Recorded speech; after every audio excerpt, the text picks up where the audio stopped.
Welcome back, folks, to our new year of Bible at Home. So Happy New Year to everybody there. And we go back to the creation stories in Genesis as we begin our new year of the going back and looking at the broader narration of the Bible and how all of these stories come together and fit together. So today we are looking at Genesis chapter 2, verses 4b to 25. This is the second creation story. Yes, there are two creation stories in Genesis. This story focuses more on the part that humanity plays in the part in creation. And in fact, it's almost like Adam, and it's only Adam, is the first one created, and he is created from the dust. Literally, his name means dirt man. And we're told God breathes into him, breathes his life. So there's that image of God sharing his very spirit, his breath, with humanity. And Adam is kind of part of the creative process. He's there. God creates the plants for Adam so that he has something to eat. He creates the Garden of Eden so he has a place to stay, and it's made there for Adam.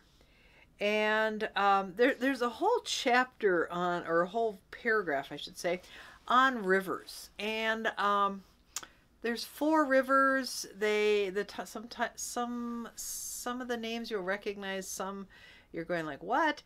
Well, think about rivers. They mark boundaries. They are a way of transportation, and rivers have their own creative process as they flow. So rivers are kind of this whole idea of origin and such. So, but it also, if you look on a map, you'll see where those rivers are, and it's in present day Iran, I believe, and kind of this place where we call the cradle of creation.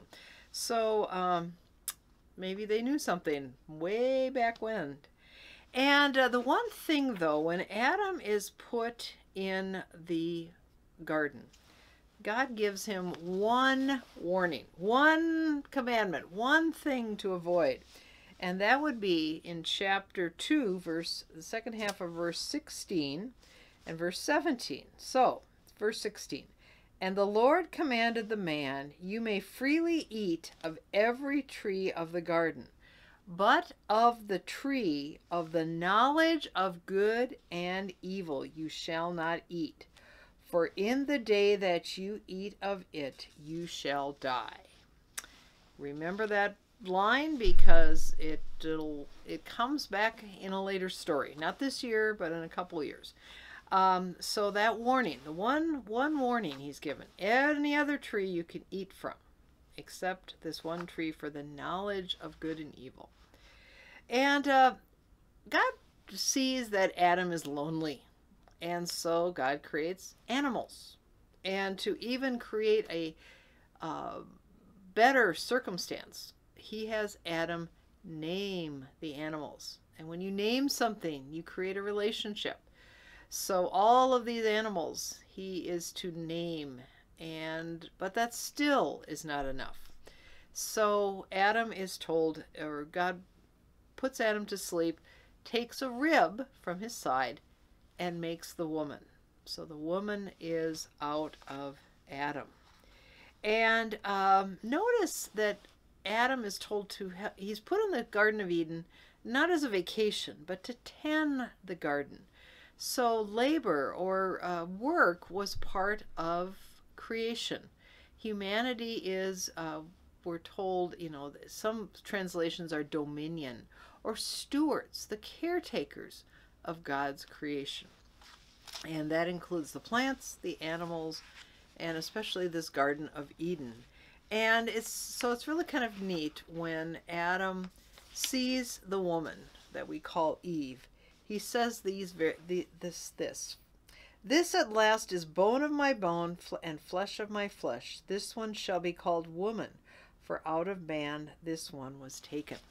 So the man recognizes that this woman is part of him, and that creates that deep, intimate relationship. And we see at the very end of this text that it talks about the formation of the family. The man leaves his house, the woman leaves her house, the two come together and become one and create this new family. It is thought this creation story was told by people who were called Yahwehists, and their emphasis was more on the relationship with God. So their stories are stories of relationship. And this story in particular reminds us of relationship.